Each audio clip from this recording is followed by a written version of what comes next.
ঐতিহাসিক এবং প্রাকৃতিক ঐতিহ্য এবং এটাকে বাঁচিয়ে রাখার জন্য মানে এর ফর্ম চেঞ্জ হবে যে যেমন পানির গতি পরিবর্তিত হয়, পাথরও বিভিন্ন জায়গায় সরে যেতে পারে।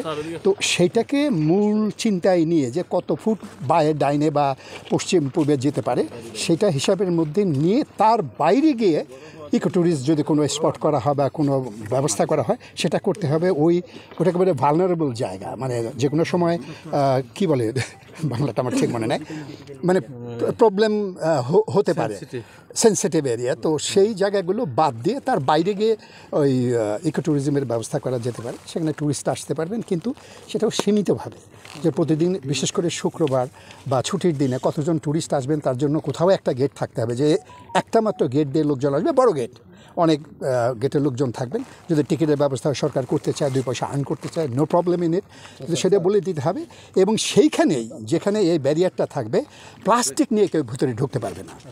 যদি তিনি চিপস নিয়ে আসেন বা অন্য কোনো কিছু নিয়ে আসেন, প্রথম 3 মাস বা 6 মাস যদি সরকারি বেশি পয়সা থাকে তাহলে কাগজের ঠোঙ্গা দিবেন, সরকারের পক্ষ থেকে সাপ্লাই করবে এবং ওইখানে গেটে যারা লোক থাকবেন টিকিট চেক করবেন, তারাই ওনার চিপসটা বা অন্য যেসব খাবার নিয়ে আসছেন প্লাস্টিকের, সেটাকে পরিবর্তিত করে দেবে বায়োডিগ্রেডেবল ম্যাটেরিয়ালের মধ্যে।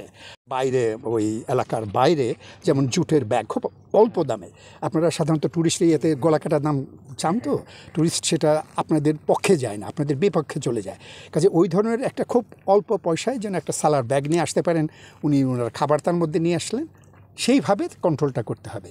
আর দ্বিতীয় হলো এই যে শত সহস্র দোকান, যেগুলো ধরেন 100 থেকে 150 দোকান এখনই আছে, হয়তো কালকে বা পরশু আরও বাড়তে পারে। দোকানদারদের তো একটা দায়িত্ব আছে নাকি, সে ব্যবসা করে এখান থেকে আপনার এলাকা, আপনি এলাকা বা সে এলাকার, ওনার একটা ব্যবসা করে পুঁজিটাই নিয়ে চলে গেলেন, আপনার লাভটা কী হলো, প্রকৃতির লাভটা কী হলো? উনি তো প্রকৃতির উপরে নির্ভরশীল। অতএব ওনাকে যদি ওনার দোকানের চৌহদ্দির মধ্যে বা 2 দোকানের মাঝখানে যদি কোনো ময়লা থাকে, ওই দোকানদারদের দায়িত্ব হবে এটা রাখা, সরকারের দায়িত্ব হবে ওই দোকানগুলো 5টা 10টা দোকান মিলিয়ে বড় করে একটা বাকেট দিয়ে দেওয়া, যার মধ্যে ময়লাগুলোকে ফেলা যাবে।